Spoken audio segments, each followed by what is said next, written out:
আমরা মাঝে মধ্যে দেখতে পাই কিছু সাধারণ মানুষ চায়ের দোকানে বসে আলেম ওলামাদেরকে নিয়ে কুরুচি মন্তব্য করে। যেমন অনেক সময় শোনা যায়, অনেকে বলে, কি হুজুর, আজকে দাওয়াত কয়টা খেয়েছেন? আপনাদের তো আর কোনো কাজ নেই, শুধু পরের বাড়িতে খাওয়া।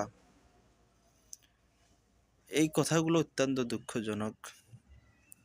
আসলে হুজুরা বসে বসে খায়, এই দেশের কে শুয়ে শুয়ে খায়? কেউ তো শুয়ে শুয়ে খায় না, সবাই বসে বসে খায়। হ্যাঁ, যদি কেউ নাফরমান হয়ে থাকে সে দাঁড়িয়ে খেতে পারে, কিন্তু আল্লাহ রসুলের সুন্নত হলো বসে বসে খাওয়া। দাঁড়িয়ে খাওয়া আল্লাহ রসুলের সুন্নত নয়। তো এইভাবে একজন আলেমে দিনকে নিয়ে, আলেম ওলামাদেরকে নিয়ে এইভাবে কুরুচি মন্তব্য করা কোনো মুমিন মুসলমানদের কাম হতে পারে না। এই জন্য সকলের প্রতি আহ্বান থাকবে, আলেম ওলামাদেরকে নিয়ে এমন কুরুচি মন্তব্য না করা।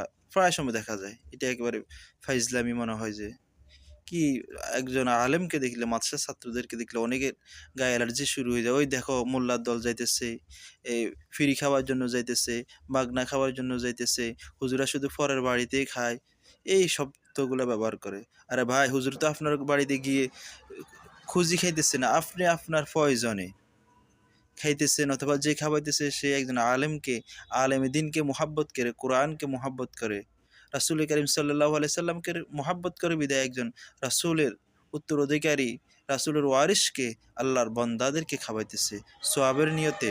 কিন্তু আপনি জীবনে কখনো একবেলা খাওয়াইলেন না, এরপরে চায়ের দোকানে বসে বসে এই মন্তব্য করলেন। আপনি কি জানেন আর আল্লাহর দরবারে আপনি কি হিসাব দিবেন? যাদের বিষয়ে মন্তব্য করতেছেন সে যদি জানে, সেই আপনার যদি এই কথার তার মনে কষ্ট আসে এবং সে যদি আল্লাহর কাছে ফরিয়াদ করে, তখন আপনার কি হবে? এই জন্য এমন কোনো আচরণ করব না, এমন কোনো কথাবার্তা বলবো না যেগুলোর কারণে আলেম ওলামা বিদ্বেষী হয়ে যায়, এমন কোনো কথা বলবো না।